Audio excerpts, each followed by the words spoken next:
Kandang Lambert. Terlepas dari tempatnya yang seperti apa yang terlintas di benak Anda saat mendengar nama itu? Kemungkinan besar, Anda tidak akan menganggap ini tempat yang bagus. Anda mungkin membayangkan sesuatu seperti kandang tempat budak manusia dikurung dalam kelompok. Namun yang mengejutkan, tempat ini merupakan fasilitas akomodasi mewah yang sering dikunjungi banyak orang setiap harinya. Ruang VIP dengan biaya masuk 50 koin emas. Fasilitasnya sendiri luar biasa mewah, hampir setara dengan istana kerajaan. Sangat kontras dengan tampilan luarnya yang suram.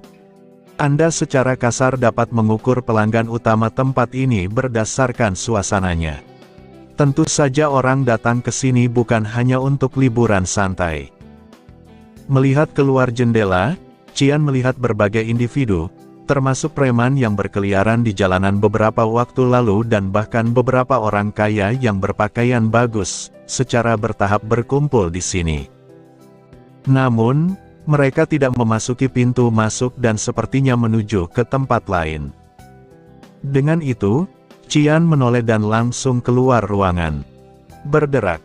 Begitu Qian membuka pintu, banyak mata tertuju padanya.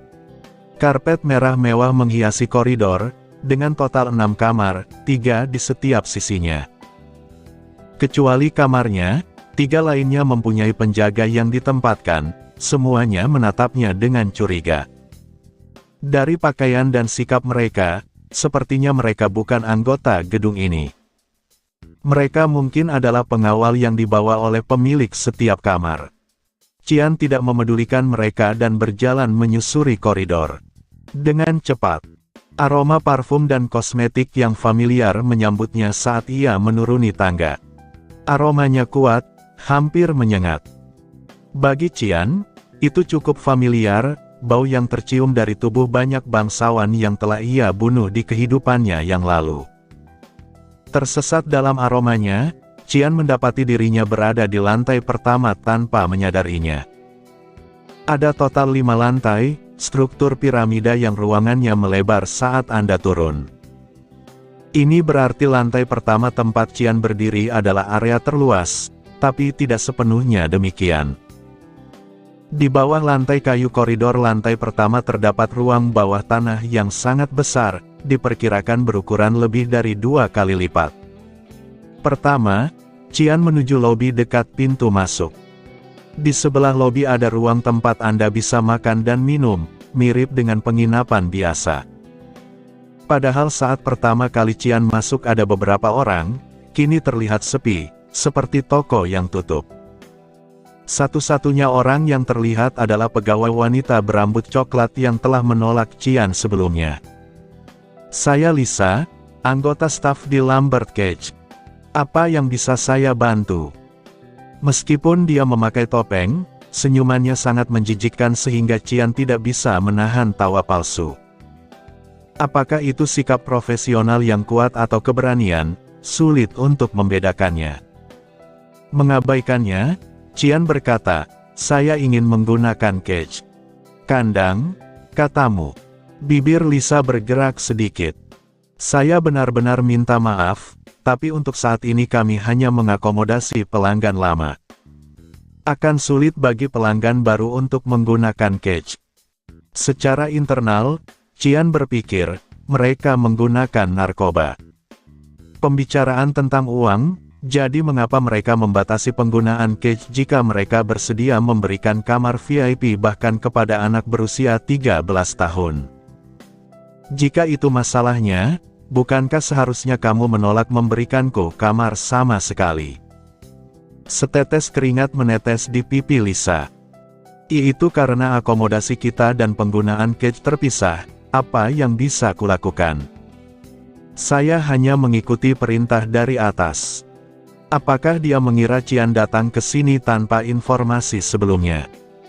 Di kota yang kekuasaannya benar dan uang berbicara lebih lantang dibandingkan hukum, kecil kemungkinannya pemerintah akan menerapkan aturan seketat itu. Wanita itu jelas-jelas berbohong padaku karena suatu alasan. Itu artinya dia menyembunyikan sesuatu. Diam-diam, Tangannya secara naluriah bergerak ke saku. Tidak ada maksud lain di balik tindakannya, Qian hanya bermaksud mengeluarkan beberapa koin dan melemparkannya ke arahnya. Tapi kemudian ia menyadari sesuatu. Saat tangannya masuk ke saku, tangannya bergerak dan bergerak. Bukan reaksi yang tidak biasa. Meskipun manusia mungkin kurang tajam dibandingkan hewan, mereka sangat sensitif terhadap ancaman. Dia mungkin merasa waspada tanpa menyadarinya saat tangan Qian mengarah ke tempat yang tidak bisa dia lihat.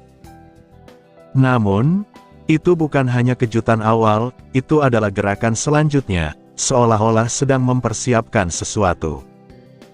Bahkan sekarang, jari-jarinya terus-menerus melirik ke arah bawah meja, seolah menyembunyikan sesuatu. Waktu seolah berhenti ketika Qian menyimpan tangan di saku selama hampir 5 detik tanpa bergerak lebih jauh. Wanita ini, yang awalnya Qian pikir hanyalah pegawai sederhana seperti Emily, ternyata sama sekali tidak. Bukankah itu aneh? Dia sendirian menjaga lobi yang luas ini.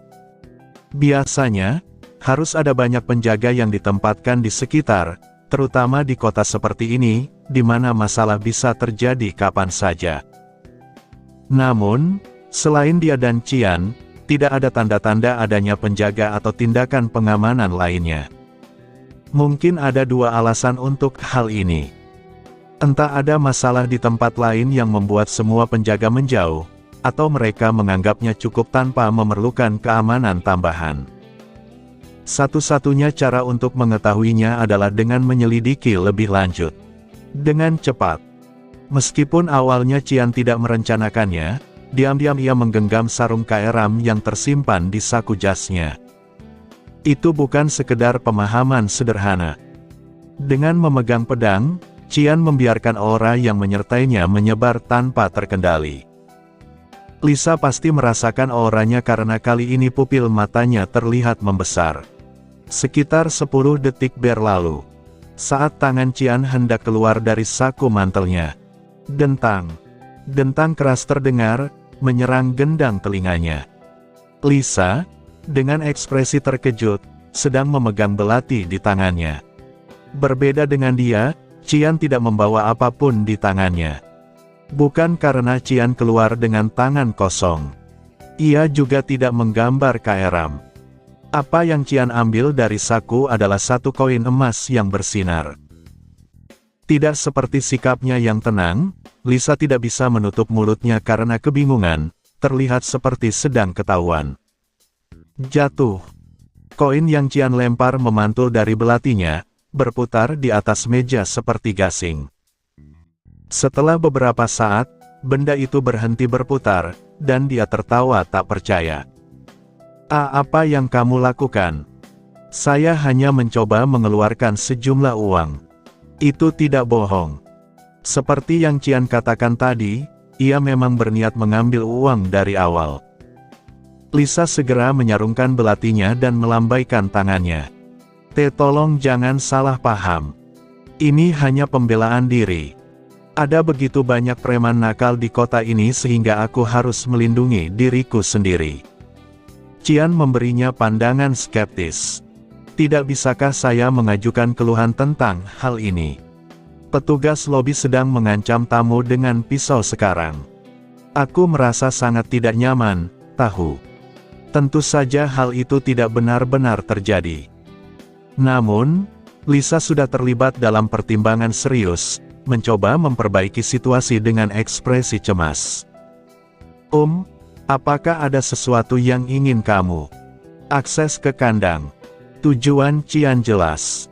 Lisa menghela nafas seolah dia telah kalah. Jadi, kamu adalah jagoan rumor baru tersebut, iya. Pernah dengar tentang anak laki-laki yang muncul di Jalan Lambert, menginjak-injak para bajingan dan memperingatkan agar tidak main-main dengannya.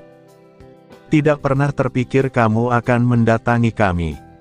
Lisa menggerutu sambil menulis sesuatu sebelum memberiku lencana yang dicap dengan segel. Ini seperti izin masuk. Sekadar nasihat, jika Anda tidak berencana berlama-lama di sini, lebih baik pergi dengan tenang. Jika Anda tidak memiliki banyak nyawa, itu saja. Petugas yang peduli terhadap keselamatan tamu tidak bisa berbuat apa-apa selain baik hati. Dia bangkit dan membuka pintu kecil di belakang lobi. Di luar pintu ada tangga menuju ke bawah tanah. Lampu dipasang di sepanjang jalan, sehingga tidak gelap gulita. Sepertinya ini untuk staf. Tidak masalah. Tujuannya sama. Mengapa repot-repot pergi ke belakang ketika ada jalan? Yah, dia ada benarnya. Tidak ada alasan untuk menolak kebaikannya. Tanpa ragu, Qian melangkah melewati pintu yang ditunjukkannya. Selain fasilitasnya, ada lebih dari sedikit kecurigaan terhadap petugasnya, tapi untuk saat ini, Qian memutuskan untuk mengesampingkannya. Tangga itu lebih panjang dari yang diperkirakan, turun sekitar 3 lantai, dan udara pengap di bawah tanah terasa jelas. Mengapa langkahnya terasa familiar? Apakah kamu pernah ke sini sebelumnya? Kaeram yang sedang tertidur tiba-tiba muncul di tengah tangga. Saya harus. Namun, tidak pada periode yang semarak ini.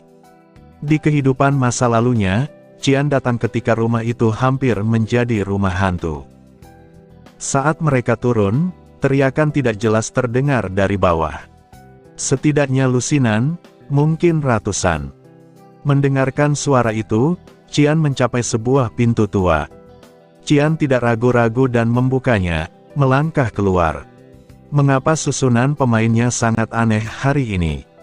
Apakah saya datang ke sini untuk menyaksikan pertarungan menyedihkan ini? Begitu Qian membuka pintu, ia disambut dengan makian yang keras. Jika kamu tidak mau menonton, pergilah. Yang layak ditonton ada di mana-mana. Ditemani para preman yang tak mau tertipu dengan penampilan, terciptalah suasana ketegangan yang berlebihan. Aku akan tetap bertanya, tempat apa ini? Ini adalah arena pertarungan taruhan. Secara tradisional, tontonan yang paling menghibur adalah menonton pertarungan, dan bahkan lebih mendebarkan daripada bertaruh pada pertarungan tersebut. Tempat ini adalah tempat yang sempurna untuk memuaskan hasrat dasar manusia. Manusia yang ingin bertarung berkumpul di sini, saling memukul tanpa alasan, sementara para penonton menikmati kebrutalan, bergembira dengan pembantaian tersebut. Dan mereka yang terpikat oleh sensasi itu semua akan bertaruh untuk menonton pertandingan baru, menjadikan tempat ini, Lambert Cage, sebuah atraksi terkenal di kota. Pada pandangan pertama, ini mungkin tampak seperti kumpulan preman tak berdasar yang menikmati perkelahian, tapi mereka hanyalah lapisan kecil dan tidak berarti. Selain Lambert Cage, ada banyak arena serupa di seluruh benua, namun pelanggan inti yang bertanggung jawab mengoperasikan fasilitas ini semuanya adalah bangsawan. Betapa menguntungkannya bisnis ini di benua ini, di mana kaum bangsawan merupakan pelindung utama dari fasilitas tersebut.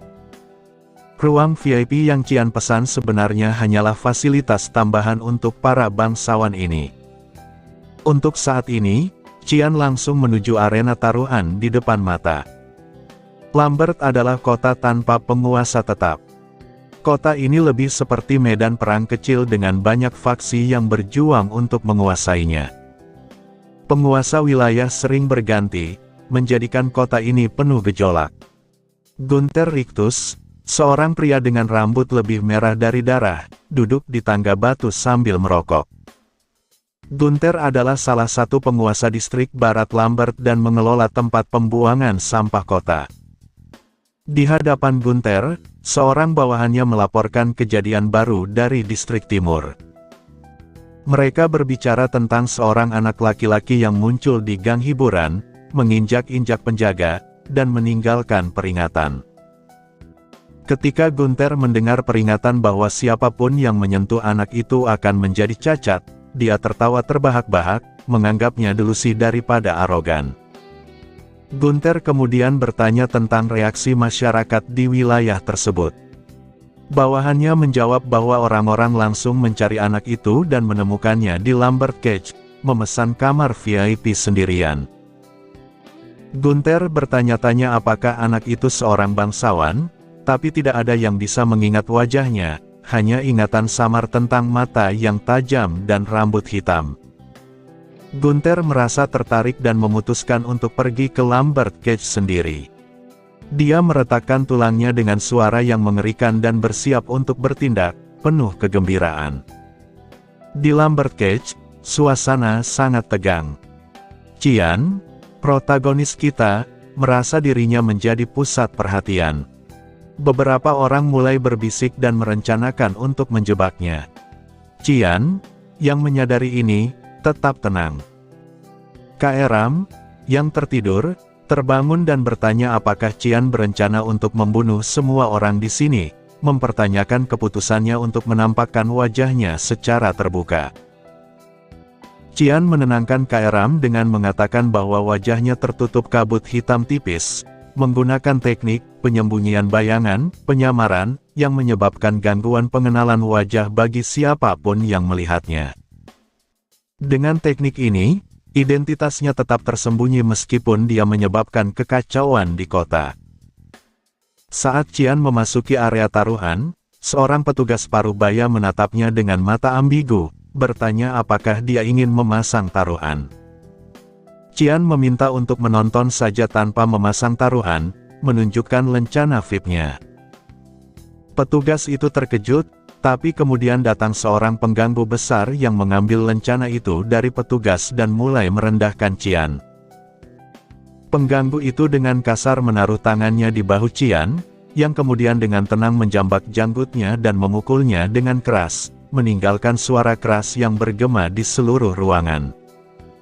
Setelah 3 pukulan lagi, pria itu akhirnya terdiam, dan Qian bertanya kepada petugas kemana dia harus pergi. Proses selanjutnya berjalan cepat, dengan para penjaga yang sekarang sangat patuh. Dalam pertarungan yang ditonton Qian, ia merasa bosan karena pertandingan-pertandingan itu sangat membosankan. Dia mengamati pertandingan untuk mengumpulkan informasi, tapi sepertinya tidak ada yang berguna. Qian mengeluarkan arahan yang diberikan kepadanya, yaitu untuk menghukum pemilik Lambert Cage, Lindsay Nihalov, dengan kematian. Namun, tidak banyak informasi yang diketahui tentang Lindsay Nihalov selain namanya. Lindsay adalah pemilik Lambert Cage dan salah satu penguasa kota ini. Di kehidupan sebelumnya, Qian pernah melakukan kontak dengan Lindsay melalui Pangeran Kekaisaran Louis Snell yang mendekati Lindsay untuk mendapatkan dana militer tetapi ditolak. Louis Snell kemudian mengirim pasukan untuk menaklukkan Lambert, tapi kota itu berubah menjadi kota hantu, dan Lindsay menghilang tanpa jejak. Qian akhirnya memutuskan bahwa satu-satunya cara untuk mengetahui lebih banyak adalah membuat Lindsay menemukannya. Dengan tekad, Qian kembali ke area taruhan dan meminta untuk mendaftar sebagai peserta, berharap ini akan menarik perhatian Lindsay. Di sebuah struktur berbentuk sangkar besar dengan jeruji besi berkarat, suasana keributan memenuhi udara. Meskipun pertandingan hari itu sudah berakhir, kabar tentang pertandingan debut baru tersebar, memicu reaksi negatif dari penonton yang kecewa. Penonton dari kursi VIP hingga biasa menunjukkan kekecewaan mereka. Beberapa mengeluhkan tentang anak-anak yang dijadikan petarung, menganggap Lambert Cage sudah mencapai titik terendah. Mereka juga mengenali anak laki-laki di dalam sangkar sebagai biang keributan di tempat taruhan. Meskipun ejekan dan skeptisisme memenuhi arena, anak laki-laki itu tetap tenang. Ketika seorang pria kekar bernama Gilbert muncul sebagai lawannya, respons penonton berubah total. Gilbert dikenal karena kekuatannya yang luar biasa dan kekejamannya, membuat penonton yakin bahwa anak itu tidak akan selamat. Dengan suara klakson yang menandakan dimulainya pertandingan, Gilbert langsung menyerang. Namun, kejadian yang mengejutkan terjadi ketika Gilbert jatuh hanya dengan 1 pukulan dari anak laki-laki itu. Penonton terperangah melihat Gilbert jatuh, tidak percaya pada apa yang mereka saksikan. Gunther, yang menonton pertandingan, tidak percaya pada matanya. Anak laki-laki itu, dengan gerakan minimal, menghindari serangan Gilbert dan memukulnya dengan gerakan yang sempurna. Ini menunjukkan bahwa anak itu bukan sekadar belajar bertarung, tetapi telah mengalami pelatihan dan penderitaan bertahun-tahun. Gunther segera pergi ke tempat taruhan untuk mencari tahu lebih lanjut tentang anak itu, yang ternyata bernama Sion. Malam di cage biasanya sepi setelah pertandingan selesai, tapi malam itu berbeda. Kerumunan berkumpul di depan gedung, dan seorang wanita dengan dandanan mewah, bersama beberapa pria dengan penampilan flamboyan, mendekati Lisa di lobi. Wanita itu, Delkia Bridget, mencari seorang anak yang terlibat dalam insiden sebelumnya. Sion tiba-tiba muncul, duduk dengan tenang sambil menyeruput teh, mengejutkan semua orang di lobi. Delkia, yang awalnya datang dengan niat buruk, berubah sikap setelah melihat Sion.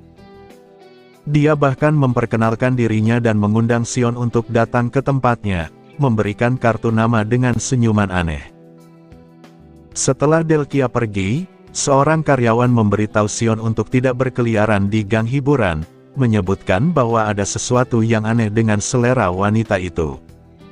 Sion, yang bingung dengan situasi tersebut, hanya bisa mengangguk. Peringatan ini menambahkan lapisan misteri pada karakter Delkia dan niatnya terhadap Sion.